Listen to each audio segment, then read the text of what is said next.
Hi class. Okay, this should be part 4 of our burns, and I think this should be all of it, including our pediatric area, to finish up this lecture. But I just wanted to reiterate back with the burn injuries when we are doing this. Again, everything's rule of 9.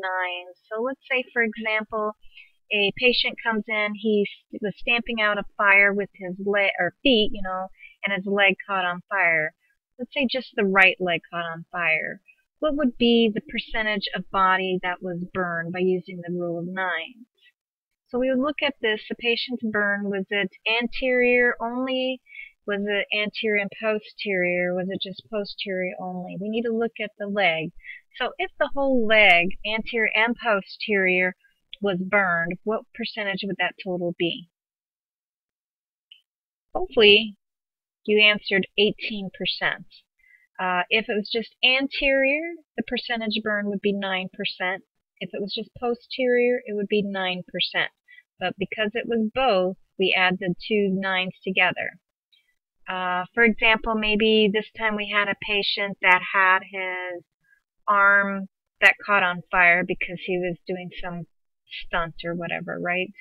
Or something. Anyway, his entire arm got burned. Again, anterior and posterior, we would add 4.5 plus 4.5, which equals 9%.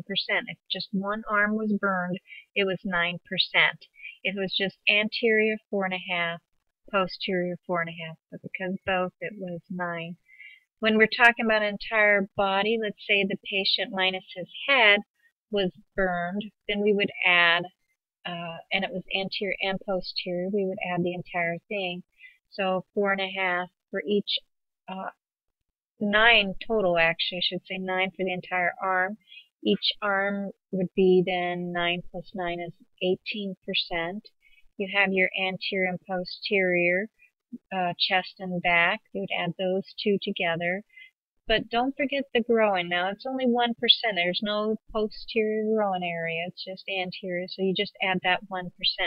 You total up this entire burn for this patient, and again, you know that you can calculate or you can subtract if you know that the head itself is 9% total and everything got burned minus that. And if you know everything totals to 100%, we could just do 100 minus 9% and your patient has a 91% burn. So that's how we kind of calculate our burn. So hopefully that makes some sense for you. So these are just some gnarly pictures that you will see. You can Google it and all that good stuff and find those pictures. Frostbite is a skin injury exposed to extreme cold. Again, usually affects areas that are exposed, that are not covered with gloves or jackets, etc.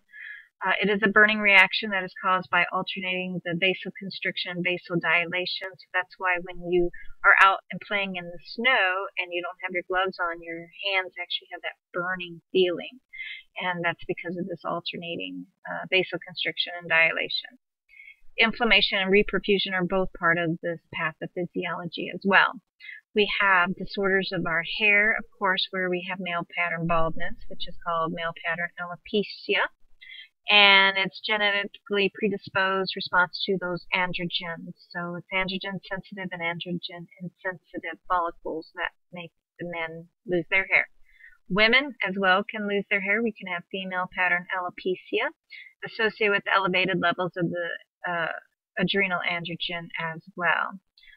There is usually no hair loss along the frontal hairline, and so it's usually topical what we will see with most of our female hair loss. Hirsutism is just abnormal growth on the hair, the face, body area, pubic area. And so you may see some male pattern hair growth that occur in women, such as women may have mustaches, beards, etc., those type of things that we will see. And that's hirsutism. We can also have disorders of our cuticles, parenchyma, as well as we talked about the fungal area of the nails on your fingers as well as your toes, and that's the onychomycosis.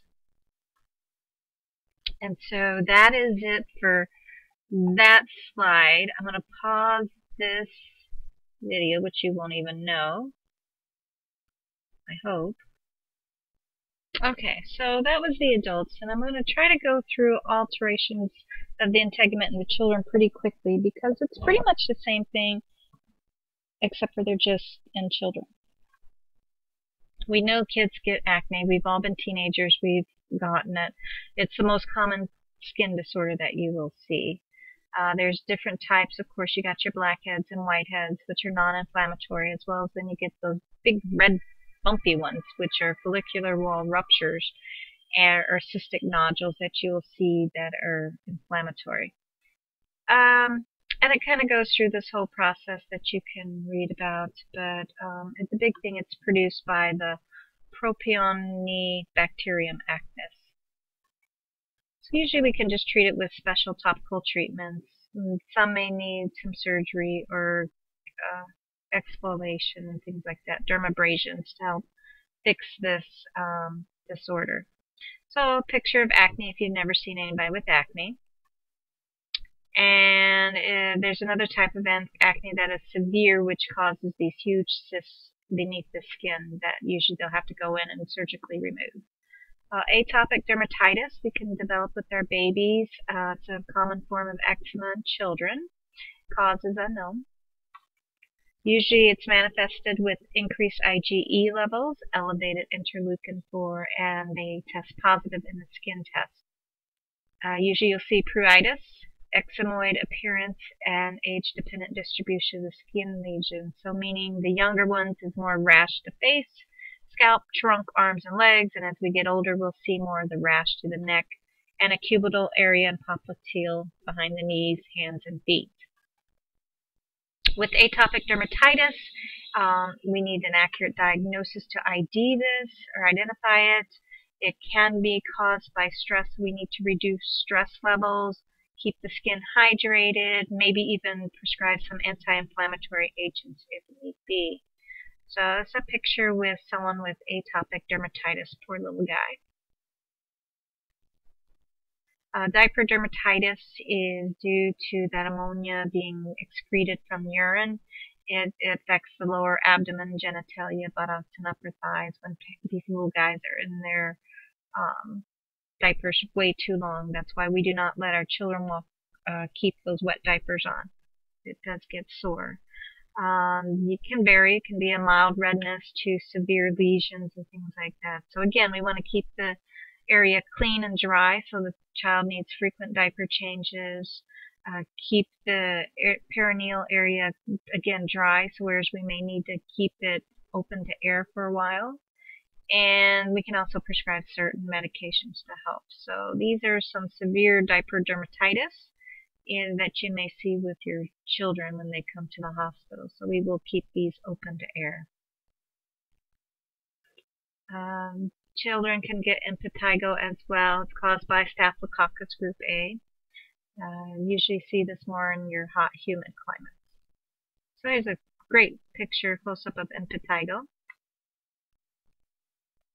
Children can get bacterial infections as well. One serious skin infection is called staphylococcal scalded skin syndrome. The exfoliative toxins cause the separation of the skin, and these kids had to come in with the fever, fatigue, runny noses, skin tenderness. Sometimes the skin is sloughing off, and they will have secondary infections. So we treat them with antibiotics.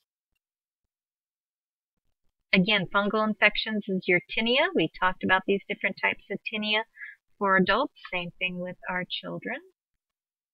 Pictures of tinea capitis. Thrush is another type of fungal infection caused by candidiasis. So remember, candidiasis loves sugar, dark areas, moist areas. So that's why we see it a lot in the mouth of our patients. And it goes, again, anywhere from the inside of the mouth all the way out the anus. So you can see it spreading into groin areas, the buttocks, other areas as well. Molluscum contagiosum is a very highly contagious viral infection of the skin. It encourages epidermal proliferation, so these lesions slightly become like a dome-shaped papule, and you'll see these usually on the face, trunk, and extremities. We really don't need to do any treatment. Usually it'll clear up within 6 to 9 months. So this is a picture of molluscum contagiosum. Rubella is just German measles. We have our measles, mumps, and rubella vaccination, so it's pretty much don't see it too often. But because some people do not get their children vaccinated is why it's on the, you're seeing it more in the hospitals again. So pictures of rubella. Rubeola and roseola are other types of viral infections that you may see with your children. Chickenpox we talked about. It's just varicella. Viral infection. It is contagious. It spreads by close person-to-person contact and airborne droplets, so these patients are in isolation. We do have vaccines now. Again, we have the chickenpox vaccine for our kids and then the shingles for our adults. Picture of our chickenpox, in case you've never seen it. We talked about shingles in adults, doesn't need to be there. Smallpox is very contagious and deadly. It's caused by the pox virus variole. But it's been eradicated, unfortunately, because of threats with terrorism. It is a concern for FBI and all those type of people, but pretty much it's not something we see day to day. Scabies we're going to talk about under STDs, but just know it's an insect bite and transmitted from personal contact. Here's a scabies bite if you've never seen one, or a picture of a scabies. Pediculosis is lice, and again we will talk about lice pretty much. I think I keep it under the STD lecture, but just to know it's just crabs or pubic lice. It can be a contagious parasite and it sucks blood. Flea bites we don't need to talk about. They're insect bites. Lyme disease is multi-system inflammatory disease. Occurs in different stages. It's usually a localized infection. It lasts about 9 months after the bite, and it can continue for years afterwards. So we just usually treat these guys with antibiotics. Bed bugs, just don't sleep in hotels. Don't buy used furniture. Just kidding. But most of the time, they should be pretty good. But they do have a tendency to live in crevices and cracks on floors and old furniture and bedding. So you may want to spray your linens and stuff when you go to hotels.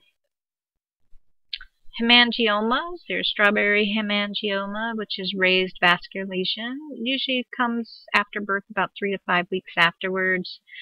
They become bright red and elevated with small capillary projections, whereas your cavernous hemangiomas are present at birth, and they involve larger, more mature vessels. So here's your strawberry and cavernosus hemangiomas that you can see on these poor little guys. Port wine stains is congenital malformation of dermal capillaries. They're flat, pink. They look like somebody spilled wine on the body part exposed, hence the name. And salmon patches, which I believe we covered that as well earlier in the adult, but macular pink lesions resulting from dermal capillaries. So you can see here it looks like someone spilled some wine on this young girl's leg, but it's port wine. Miliaria is a vascular eruption after prolonged exposure to perspiration. So it's ductal ruptures within the stratum corneum. Clear vesicles, usually prickly heat is what we see it as. And that's pretty much it for your pediatrics. So that's it for these lectures for your alterations in integumentary system.